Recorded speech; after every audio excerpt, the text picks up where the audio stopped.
Good morning. I forgot my glasses. No, I didn't. My glasses are right here. Let's see if I can wear these without the ring light glaring in my eyes.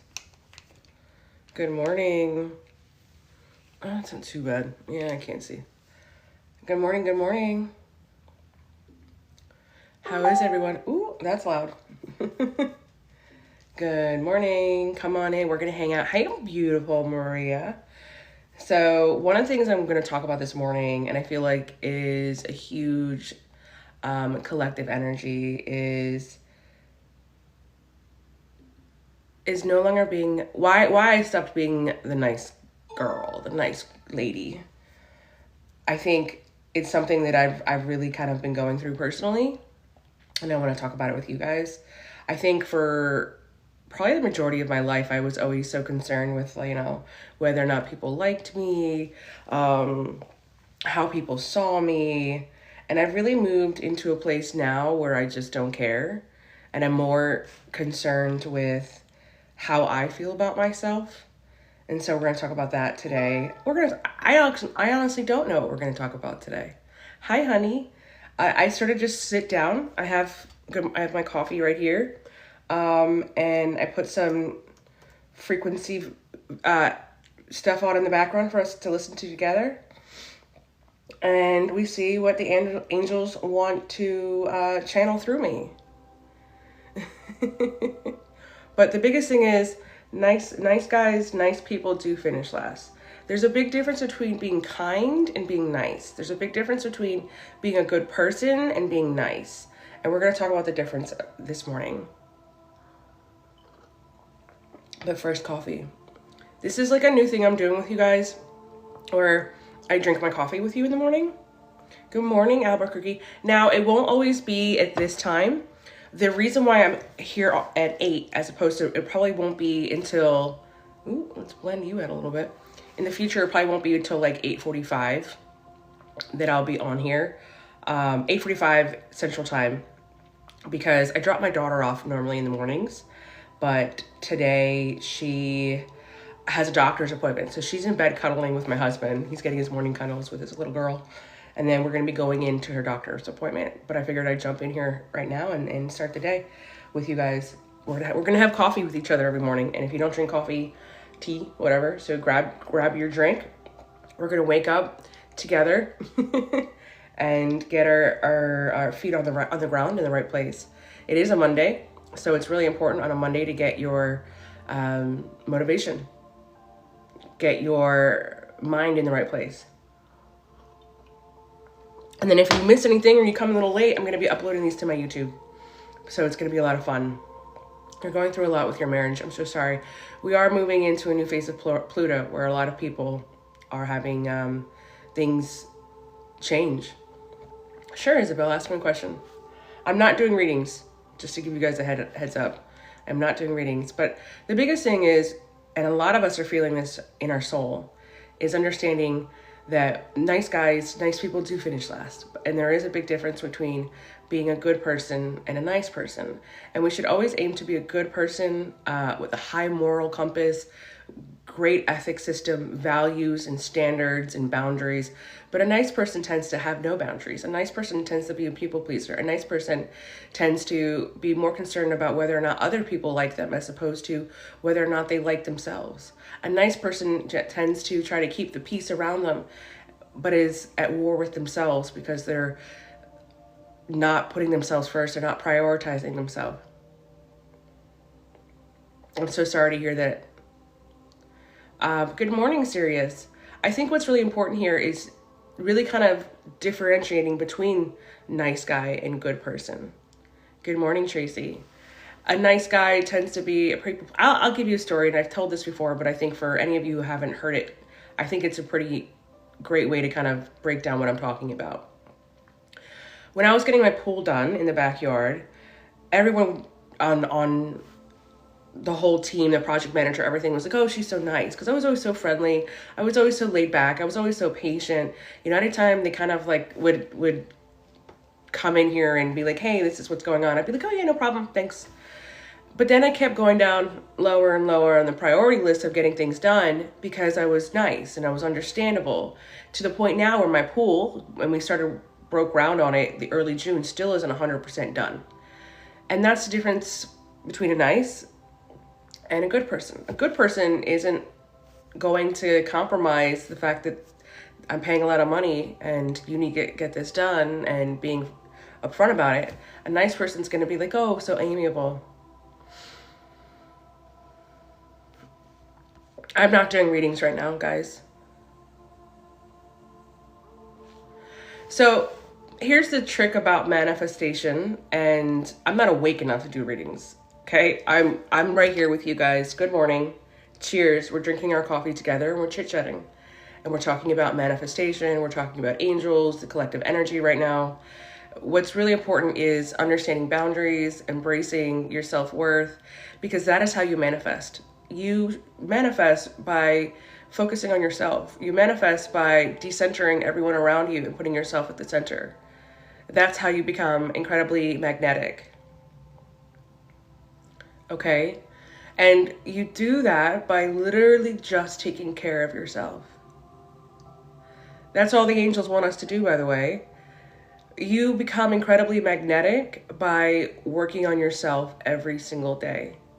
Working on yourself, whether that means going to the gym, eating healthy, drinking your water, reading self-help books, praying to your angels, eating healthy, meditation, going to therapy if need be. Yes, self-care is like air. That's exactly what it is. You can sit here and do all the rituals and routines as far as manifestation and putting the intentions in the world, but you will not become a receptacle or receiving if you don't work on yourself. And otherwise it's fleeting, because what happens is, and I'm sure a lot of you have experienced this before, where you manifest your dreams come true. The angels answer your prayer, but then you don't have the discipline or the self-devotion or the self-trust to keep it around, where you'll manifest a large sum of money or the right amount of money that you've been, wanting. And then you're right back where you started again, where it's not consistent. It's not consistent. The hard truth about all of this that not a lot of people that want to talk about, because it's not flashy, it's not glamorous, it doesn't sell readings, is it comes down to you and having the self-discipline and the self-devotion and the self-trust to do the work. And I know that sounds so, buzzword worthy, because everyone's like, do the work, do the work, do the work, but no one tells you what doing the work is. Doing the work is so different for every single person. Good morning, Beth. Doing the work can look like journaling every morning. Doing the work can be like, instead of uncomfortable emotions coming to the surface and you pretending like they don't exist, or not kind of getting to the root of why you're feeling this way, that's what doing the work is. Doing the work is, like I said, taking care of your physical body, because if you have a strong physical body, you have a strong spiritual body. Obviously, if you were born with any disabilities or anything like that, you work with what you got and what God gave you. Just because you're in a wheelchair does not mean you can't be active. Just because, you're in a wheelchair does not mean you can't meditate. There are ways around things that you find that work for you. And it does not mean that you're less spiritual than anyone just because you were born with a disability. You are still incredibly gifted. You are still incredibly worthy as you are, because God made you that way, and it's a beautiful thing. Although frustrating, I'm sure, at times. But I think what's really important here, if you want to be in this energy of receiving, you have to like yourself. Forget loving yourself, because think about it. If you're on this self-love journey already, you love yourself enough. You love yourself enough, obviously, because you're on this journey. That's the bottom line. People will say, oh, I just want to love myself. I just want to love my girl. You literally do, because you literally do. You literally love yourself, because otherwise you wouldn't even be trying, which just shows right now how incredible and amazing you are. Making your own designer brand of self-care is what we can all do, and I'm learning this continually. I love that perspective, right? Thank you. Can you give me some advice on what I need to do, because I'm always feeling other people's sadness? Boundaries. not always putting yourself in situations and environments where you're going to feel like that, and pulling back your energy inside of you. I'm a big work smarter, not harder type of gal. And I will ask Archangel Michael or the angels, and I'll say, listen, I don't want to feel anybody's energy right now. I'm on hiatus, I'm on break. And they will intervene. They will intervene, okay? But if you're constantly feeling other people's sadness, that means that they're draining your energy. Pay attention to how you feel when you're around people. If you are feeling so beautiful and so high vibrational, and then you go to a get together with a certain friend, and every time you're with them, it's like sadness, frustration, anger. They are draining your energy. They're psychic vampires. Now, I'm gonna kind of say something controversial here, guys. Not all psychic vampires or low vibrational people are bad people. They're not bad people. They're just people that are not taking care of themselves. They're just people that are just not, loving on themselves. And so they're looking for outside validation and outside energies to fill the void inside of them, as opposed to how you are probably working so hard on yourself and you're filling yourself with all of this beautiful energy and magic. And you're not looking for outside validation. You're not looking for outside sources aside from maybe the divine. And so that you go into these environments where these people are complete psychic energy vampires and they're not necessarily bad people. Thank you for the follow. And thank you, everyone. You guys are amazing. I'm just here drinking my coffee, sharing my passion, which is angels and spirituality and manifestation and self-love. And here's the thing. Yeah, others will call it selfishness, and that's okay because you're triggering a side of them. Thank you for the follow, Ray. You're triggering a side of them that they wish that they could do. They wish that they could be so self-aware, and they can. Everybody has the opportunity, and everybody has the same divine guidance, and everybody has access to all the same things, okay? Thank you for the follow, Rebecca. They can do it themselves. I don't ever think that I'm any more special than anyone in that respect. I think that I've just been doing this longer than a lot of you. I was you. And I think most of us are all, if you're in my collective, you're drawn to me anyway. You were born gifted. You just don't know how to be any other way. And so you have this hard time of understanding what your gifts, embracing your gifts, because what happens is that's just who you are. It's not like you have to do rituals or prayers or certain meditations to access these gifts. It's more that you're just figuring out what is your gift and what isn't your gift. Okay? Because you've always been this way. It's just who you are. And so it's a hard time to trust it and believe it because, your whole life you were probably told that you're crazy or you're insane or it's evil or, whatever. And so you're having to navigate this place of self-trust, this place of self-worth and self-love, because that is how you truly connect to your gifts, because you're probably receiving incredibly beautiful downloads, channels, information all the time, but you brush it off like it's just nothing.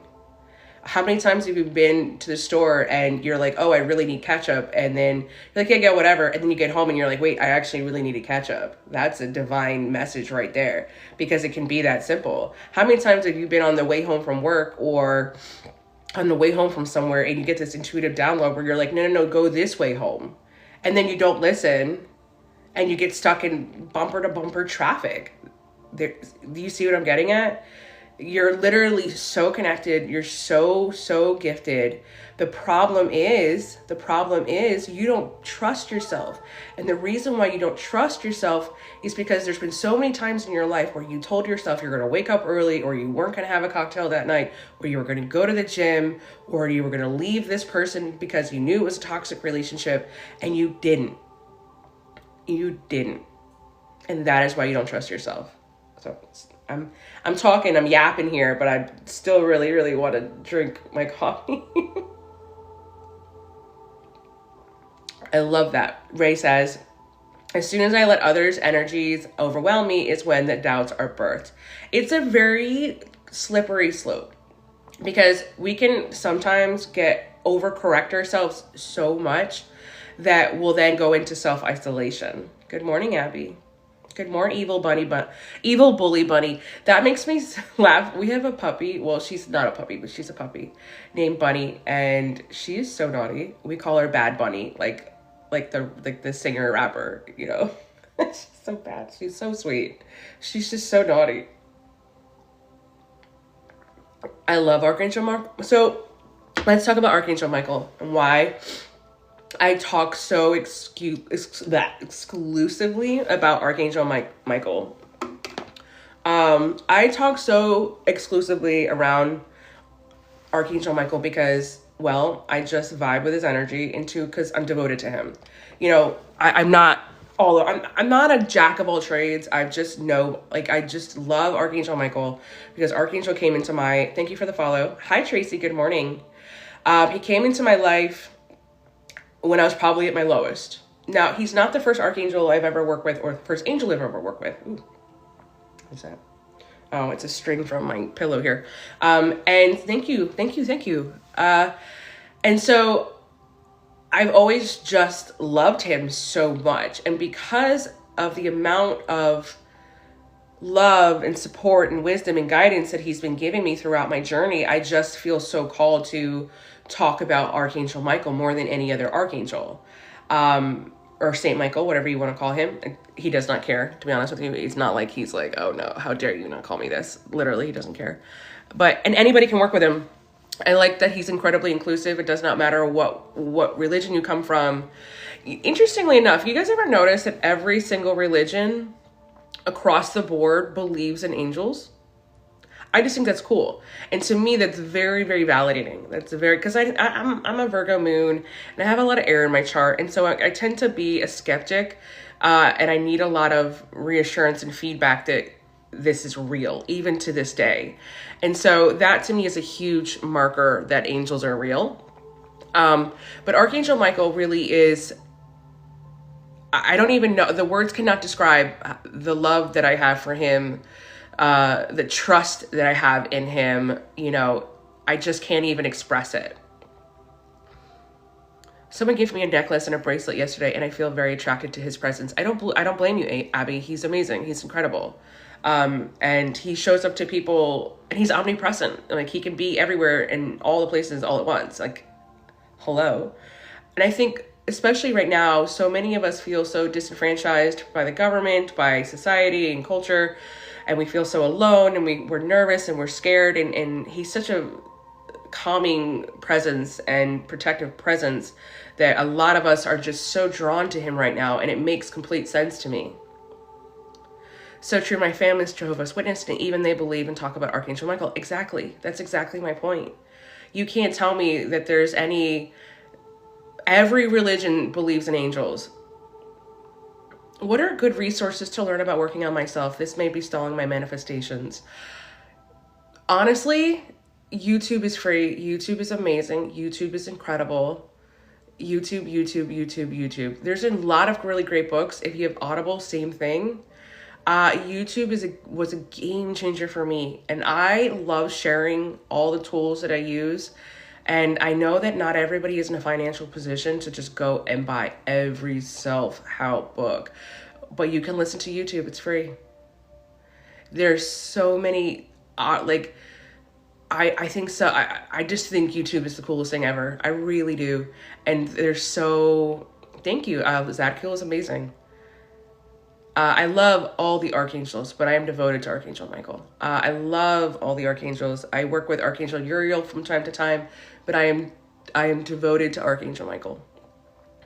And a little history on Archangel Michael, because my Jewish past, he is not only omnipresent, but he's Archangel Michael, or Michael, which is Hebrew, and that translates directly to he who is like God, meaning that he is omnipresent, meaning that he can do all the things that God does. He's just not as powerful as God, obviously, but he is God's, right-hand man. And he can help with manifestations of money. He can help with healing, protection, like literally everything. That is another reason why so many people are drawn to Archangel Michael, because he can do all the things. And people are getting overwhelmed. Like, which archangel do I work for? Love. Which archangel? He can do all of it. And honestly, all the archangels can do all the things. They really can. I mean, Archangel Raphael, he is a healer, but he is also a warrior. They are all warriors. I mean, they are God's army. Archangel Jophiel is more than just love and beauty. They can do all the things. Same with Zadkiel. And I think people underestimate that and forget that. So if you feel drawn to a specific archangel and you're like overwhelmed and you're like, hey, who do I work with your archangels, work with your guides. They have your back and they can do all the things. Archangel Metatron. Archangel Metatron probably came to me first, like at the earliest in my spiritual awakening with angels. I mean, I have the best story of Archangel Michael, or Archangel Metatron. I really have the best Metatron story ever. So I was going through a massive spiritual awakening. This was a while ago. And I go and I used to always meditate. Thank you for the ice cream cone, Gina. I used to always meditate, good morning too, in my bathtub. I'm a Cancer. I just really feel connected to water. And so I do a lot of meditation in water. And I was doing this meditation and I've been doing it for, several weeks. And I kept hearing this little voice, but I was like really scared and intimidated by it. Or I was questioning myself, Virgo moon. And I was like, oh my God, like, am I hearing things? Is that my inner voice? What is going on? Finally, I just got like the cojones to just be like, who are you? Who are you? Who is this? And he goes, I'm Archangel Megatron. And I was like, what? Because now at this point, I didn't know all the archangels. I knew the four main ones, like Archangel Raphael, Michael, you know what I mean? I knew the four mains, like I did, and I was just there and I was like, hey, and okay, whatever. And I come out of the tub, do my whole like girly stuff and good morning, Juan. And I go to my husband who was a huge Supernatural fan. Okay, huge Supernatural fan. And I was like, is there an angel named Megatron? He was like, he starts laughing at me, of course. He's like, Metatron? And I almost pooped myself. Like, not literally, but you know what I mean? Like, I was like, what? And so then my relationship with Metatron really kind of blossomed there. I used to have this really cool, my dog got to it, but, what is it called? The Metatron's cube, whatever. I had this really cool thing, but my dog got to it because it was wood. But yeah, no, I worked with Metatron for the longest. Metatron really comes into a lot of people's life when they're going through a deep spiritual awakening, because he helps you usher in and guide you with connecting with your gifts. Oh yeah, maybe. I'm also a Leo rising. Thank you for the follow, Charlotte. Yeah, so I think that kind of explains why I'm always, here and people see me and the crazy, crazy hair. Perimenopause has really just done a number on my hair, but, cheers to that. Good morning, Mommy Mon. But yeah, no, I have crazy angel stories. I mean, I have angel stories from my clients, which is just the coolest. I just love angel stories because it's still just, yeah. Fun fact, I never followed you because you show up on I love your authenticity. I love that you're trusting the divine. That's really cool. Is being in dark hell a spiritual awakening, Tito? I don't really understand the question. Can you kind of break that down for me a little bit more? Well, Sia, I'm going to do this a lot. This is fun. And then you guys, it's almost like, look at it like a little morning live podcast, because then you can go and I'm going to download these and put them all on my YouTubes in the morning, and you can listen to them because a lot of people were kind of like, hey, I want to just, watch your lives, but I always miss them. So there you go. Raphael was made him known through the Ninja Turtles. That's cool. I love that. I think the angels have such a great sense of humor, and they know how to kind of just get in touch with us however we're going to do. I don't follow any tarot reader because they appear when I need to realign. I like that. Good for you, Juan. I mean that genuinely. I love your trust in divine. That's amazing. I don't really consider myself a tarot reader. I do use tarot, but is being in the dark, like literally in the dark, like you're in a dark room, or, I mean, there is a big aspect of darkness during a spiritual awakening. Readings with me are very, very different because angel guidance is very, very different. It's not so much about psychic hits. It's about, guiding you and ushering you or even coaching you into the where you need to be to create the life you've always wanted. How do you become a devotee for a specific angel? I mean, you just devote your life to them in the sense where it looks different for everybody. For me, it's you see me doing it every day. I talk about Archangel Michael. I spread his message every single day. You know, I'm constantly in communication and sending him love and gratitude. Just that. When did you discover you were a medium? Was this natural? What was your response? I don't remember not being a medium. Oh, thank you. Thank you, Gina. I don't remember. See, that's the thing. It's why I don't really teach how to be a medium or anything like that, because it wouldn't be authentic to me, because I've always been this way. I mean, I grew up with, I would have night terrors all the time, and I kind of sneak up to my parents' room because I was terrified, but it wasn't because I was having night terrors. It was because I was seeing things. Thank you, Abby. Thank you. Are there any books you recommend on angels? Yes and no. Yes and no. Kyle Gray is really great. I love him. Yeah, really, yes and no. Maybe Radley Valentine. Good morning, Gia. Happy Monday. I really there's not a lot out there. There's not a lot out there. I'm actually writing a book about right now. I've just been really busy because there's just not a lot out there. I'm very self-taught. I just communicate with my angels and they kind of guide me. Good morning. Hey, Austin, how are you? So there's just not a lot out there right now. I think, I don't know how to explain it to you. YouTube is great. Like I said, there's a lot of really great podcasts out there, but angels is really a broad topic, and there's not really a book out there that ever... Are night terrors common among sensitives? I find that they have been for pretty much all of my clients, especially my clients with young children who are experiencing their own gifts. So yes, I believe so, 100%. So I really struggle. I look all the time. I'm constantly looking for books to share with you guys that I would love. Like I do.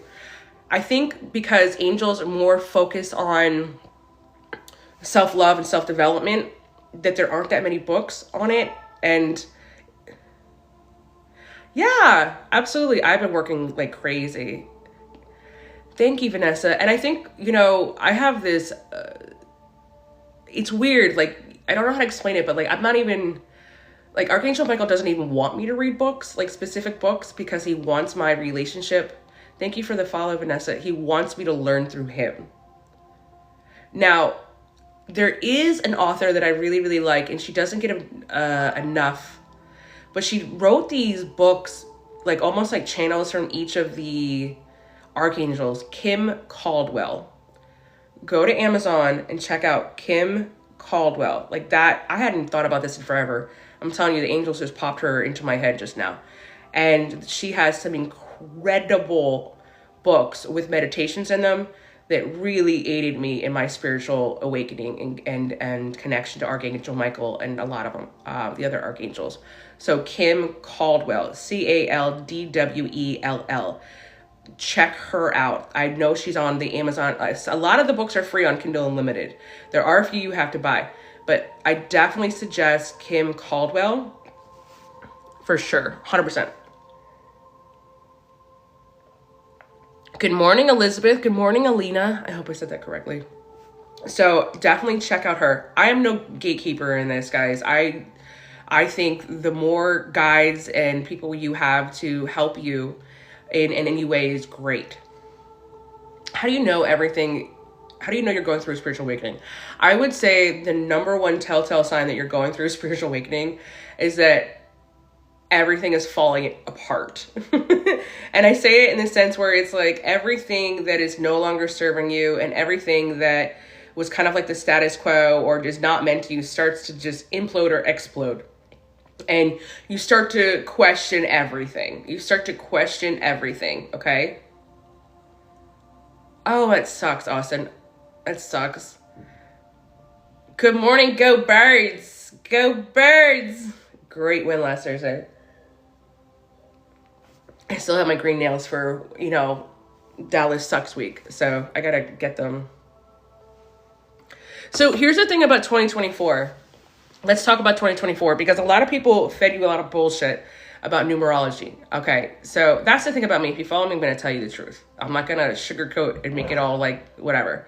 So in numerology, everybody was talking about how 2024, the number 8, was going to be all about money and abundance. Sure, if there's great opportunities for, you know, money and abundance. Number 8 is also the infinity symbol, and it also represents karma. And that is why for many, many people, thank you, Michelle, for the follow, many, many people, it was like the best year of their life, but also the worst year of their lives, because they were experiencing karma. They were watching other people's karma. They were being affected by other people's karma, but it did create lots of opportunity for a success and abundance. Nice. That's awesome, Vanessa. So it was both. And there were opportunities for it to be incredible and amazing. But the problem is, we get on social media and it was like, number 8, it's all about money. The number 8 is not just about money. It's not about money at all. I mean, it has the opportunity. It's more about what energy you put out into the universe is what you're going to receive. So if you haven't been doing the work, we've already broke down what that means, you're not going to be receiving. And that's just the cold hard truth. Now, let's talk about 2025 and the number 9. So the number 9, I'm sure it was Abby. Abby says it was a year 8 in my life and I was born on the 8th, and oof, this year was tough. Exactly. 8 is a tough number. It's not all roses and sunshine. I wish it freaking was. I wish I could sit here and be like, yeah, the number 8. Now, number 8 was probably the same with me. It was the best year I've ever had, but also the worst, because I really had to, there was a lot of crazy stuff that I had to do with it. And there was a lot of family drama. There was a lot of heartbreak and betrayal that I experienced, but then it was some of the best I've had in my career. And that's because the energy in my career that I put out into the universe all the time is love and inclusivity and acceptance and authenticity. So I receive a lot of abundance in my career because of who I am and what I believe in. Thank you, Karen. And so, the number 9, let's talk about the number 9. So the number 9 is all about mastering things, but it's also about tying up loose ends and things ending. So the number 9 has the opportunity and potential to be incredible. Like, you might finally be finishing projects that you've been working through for the last few years, and you're kind of like mastering that and becoming a master in your career, a master in being emotionally intelligent, a master in whatever you've been creating. Okay. But it's also about endings. So you're also going to have endings. So relationships that were not working or are not for you are ending. It is what it is. I had some good experiences this year, but also huge changes that I didn't like and lost my mom. I'm so sorry for your loss, Charlotte. It's tough. So the number 9 is about mastery, but it's also about, pushing you into this place of finishing things you started. Okay. It's things ending, cycles ending. We're talking about how we're moving into the Pluto in Aquarius right now. Okay. So things are ending, whether you want them to or not. So if anybody comes on here, and I'm saying this with all the love in the world, and they're going to be telling you how, 9 is just self-mastery, or 9 is just this, they're not being completely honest with you. And you have to share the good with the ugly. It is what it is. Thank you for the follow, Mrs. Thumb. So what can we expect for year 9? It's going to be different for everyone. It's going to be different for everyone. Okay? It's just going to be different for everyone. But there's going to be big changes. I mean, look at, the United States as a whole, certain big changes, huge, massive shifts. And you just have to kind of buckle up and don't run away from it. Don't run away from it. You run into the fire and you deal with what you got to deal with, because it's going to happen whether you want it to or not. A lot of times when I'm doing tarot and I get the Tower in reverse and I sit there and I'm like, hey, listen, this is happening. This is happening. This relationship ended. It is what it is. You can sit here and pray and hope that things are going to work out or they're going to come back to you, but this is happening. Thank you, Esperanza. It's happening. You got to deal with it. It is what it is. But that doesn't mean you're not going to come out better at the other end. This is happening. Okay? Number 9, it's every year is challenging. Life doesn't get any less challenging or less stressful, guys. You know that, right? I don't care how high vibrational you are. I don't care how spiritually aligned you are. Life does not get less stressful. Challenges still happen. Obstacles still exist. We just level up our stresses. We level up our obstacles. So, I mean, for example, I was on welfare. It was just me and my kids for years because, that was where I was at in my journey. But now, excuse me, as I level up my stresses, like now my big stress is making sure that my pool gets finished. It's a big difference between whether or not you can pay your bills and whether your $100,000 pool is done. So does that mean that your obstacles it's not stressful for me? Does that mean it doesn't stress me out? Does that mean it's not worthy of me being stressed out about it? Yeah, I'm incredibly grateful to be in the position that I'm at, but it's still a stressful thing because I've invested a lot of time and energy and money into it and I want it done. You're just leveling your stresses up. I've been getting a lot of what people thought were trends, but now it's been seeing the godly person. I've been saying that for years, Austin. You know that. I don't even want to hear the word twin flames. I've said it and I'll say it again. Twin flames is an absolute bullshit terminology. It was, and I've said this for years. Plato created the twin flame theory, and it was a theory because, okay, during the Greek symposiums, which is where Plato came up with the whole, and you can look this up, guys. You can look this up. And if you're talking about twin flames at all, you should know this already because Google is free and the information is everywhere. You should not be talking about twin flames or believing twin flames if you have not done the research and figured out where twin flames came from. Okay? I have been saying this for years. Plato, who was a disgusting human being in his own right, had this theory that when humans were created, we had double of everything. We had 2 hearts, 4 arms, 4 legs, and this intimidated the gods. And so they ripped us in half. They intimidated the gods. They're like, oh no, humans are going to get stronger than the gods. So the gods ripped us in half. And that was the whole, looking for the other half. Okay? Twin flames is a theory. And then I'll take it a step farther. In the 1960s, maybe the early 70s, there was a female psychologist, and I can't think of her name right now. Okay? Good morning, Rachel. And she used the twin flame theory from Plato to explain the narcissist and empath relationship. And if you look at every twin flame journey that you see on your social media or wherever, it is literally a narcissist and an empath. Where a narcissist takes advantage of a beautiful empath who is loving and they're pining after someone who's in separation. And people pleasing and going out, not knowing their self-worth and chasing after someone that clearly has no interest in them. Because if somebody has interest in you, you will know. You will not be confused. See, the thing is, everybody wants to feel special. Everybody wants to feel like there's this special person now for them that's just made for them. And maybe there is, but it's not a twin flame. The twin flame is literally the narcissist and the empath relationship. And it was coined by a psychologist in the 60s. You can do it. Google is free.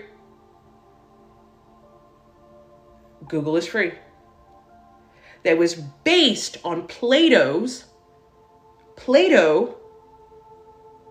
theory that he created during a Greek symposium where everyone was doing drugs and drinking and having orgies. Because he was trying to say that the gods were intimidated by us and afraid that we would become stronger than them. Do your research, guys. Google is free. And there's so much resources you can to find the truth. And if anyone is talking about twin flames and they have not done their research, they shouldn't be talking about twin flames. And that's just how I feel. Because it's dangerous. How many times have it's why you don't see me do love readings on the FYP? Because I could not sleep at night. Knowing that I convinced someone to hold on to a relationship that is not healthy for them or toxic. Oh, this person's coming back. Maybe they're not supposed to come back. oh, this person's finally like, do you see what I'm trying to say? It's so crazy to me. It's so crazy to me. You're centering your life around another person and not yourself, and you're wondering why you're miserable.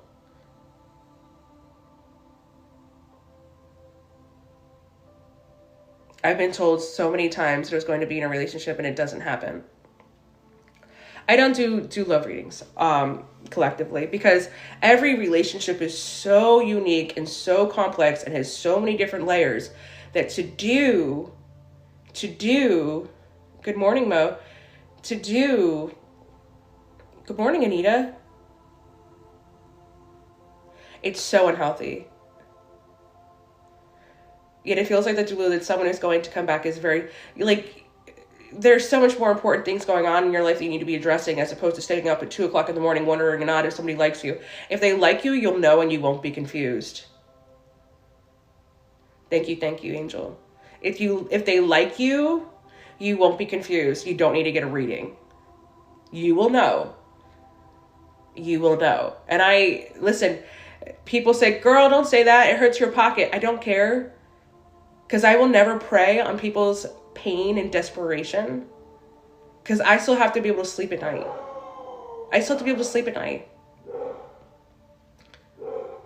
Thank you, Angel. Detach from the outcomes. Focus on yourself. Love yourself. Focus on your journey. And that's it.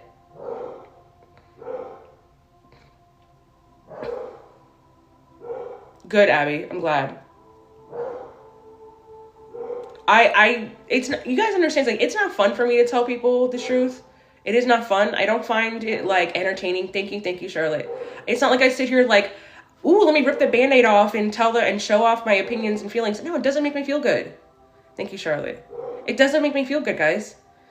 If anything, it frustrates the heck out of me. Do you know how many times I have people who come to get readings from me and, you know, like, oh, someone told them this and so told them that, and they're fucking spiraling and going to the depths of, and I'm sitting here like, whoa, slow down.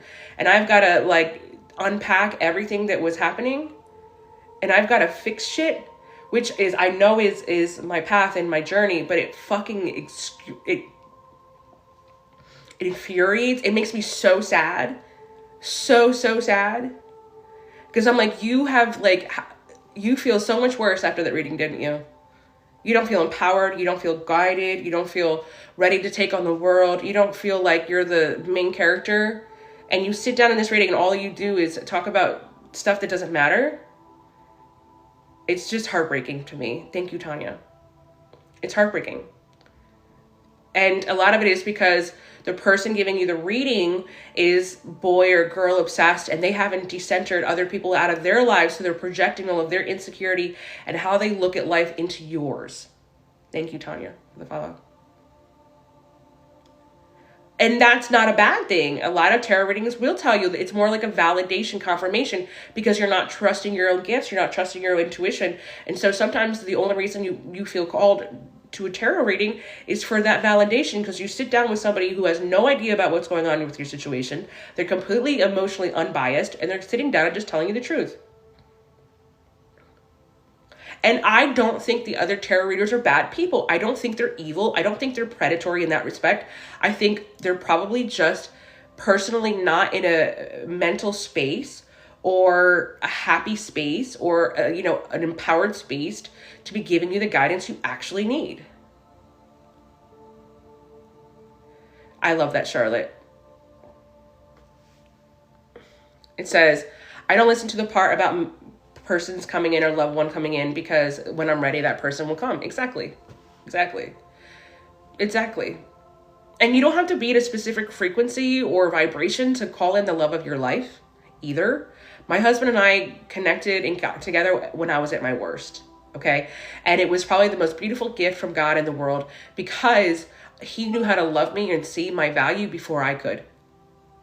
And that's on love. That's on, like, the love of your life. That's on your person. That's on your beloved, because they're there to help you heal. And not always by triggering you, but mostly just by holding space and loving you and being a soft place for you to land. and reminding you how incredible and powerful you are, not because they're constantly triggering you so you have to unpack and do all these things. No, it's because they are loving you the way you're supposed to be freaking loved. It's the same thing for everything. Self-love and self-care. And it will get easier. You just have to keep up with it. Okay, Tito? Tito asks, any advice going through awakening? It's so painful. Taking care of yourself, grounding, meditating, drinking your water, going for walks, going in nature, going to the gym. It's the same way you would take care of yourself if you were trying to get your body in ideal condition. Thank you for sharing the live, Annie.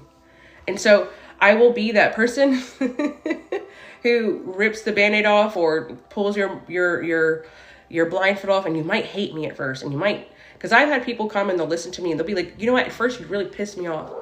I didn't think I was ready to hear that. I can't believe you would say those things. And I'm like, I'm so sorry, but not really. But then they come back 5 months later, 6 months later, 5 weeks later, and they're like, you were right. I said, I know, but it's not always easy.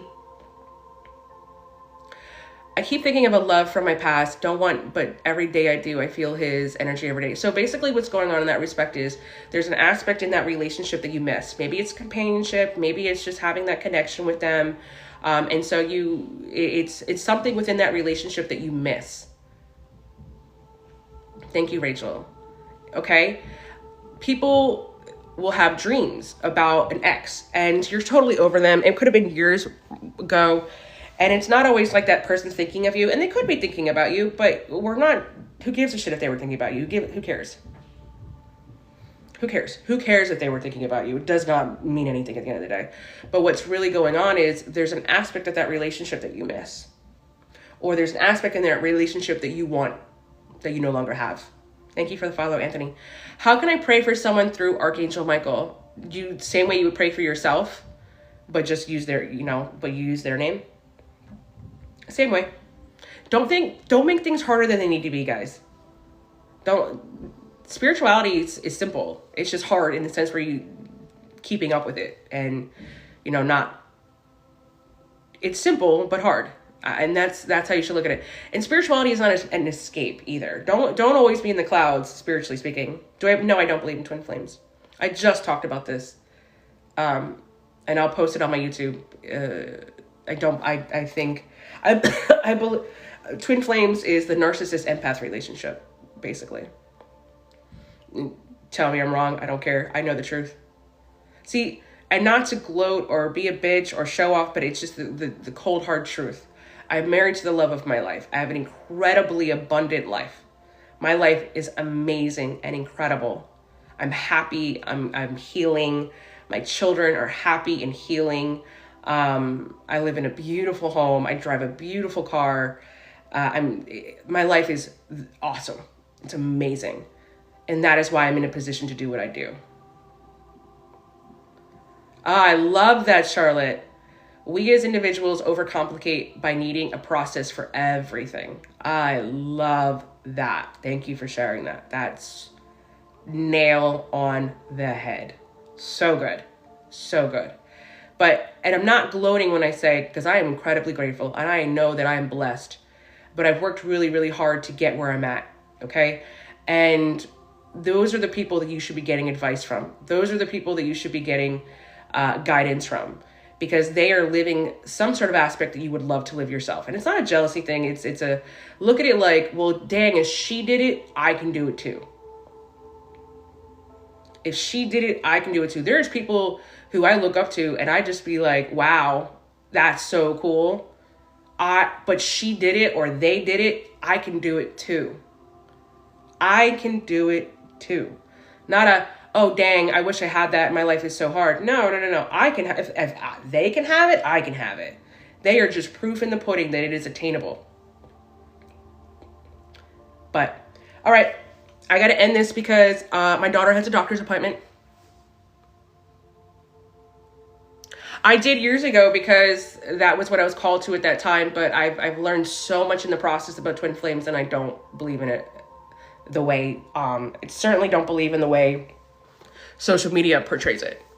So tomorrow morning, I will probably be live around 9:30 a.m. Central Time, so you'll catch me here. If you miss any of this or you want to listen to it again or you want to share it with a friend, I will be up on my YouTube by the end of the day. I think when you talk about labels like karmic and soulmate and love, whatever you want to talk about, I think you're giving the other person so much more power than they deserve. I think you're giving them too much power and presence in your life. And you're more concerned about who they are as opposed to who you are. Because if that person is your person, it will happen. It will happen. And you don't need to sit here and wonder who, what, where, when, and why. Just focus on yourself. God will make sure that the right person is in your in your life at exactly the right time. And it will work out, and you won't question whether or not they are your person, because you will know. Because if you already feel like you're unsure if they love you, then they don't. Okay. Love you guys. Have an incredible day. This will be up on YouTube later today, and I will be here tomorrow morning, but a little bit later in the day around, I guess, let's say 9 a.m. Central Time-ish. It just really depends on how long it takes for me to drop my daughter off at school. Love you guys. Good. And remember, today's going to be great. Today is going to be great. It's going to be so good because you're going to make sure it is, because you're going to have boundaries. You're going to say no, and you're not going to let anybody take your power. You're not going to let anybody be the main character of your life. You are at the center of your life, and what other people think about you doesn't matter. It just doesn't matter. I love you.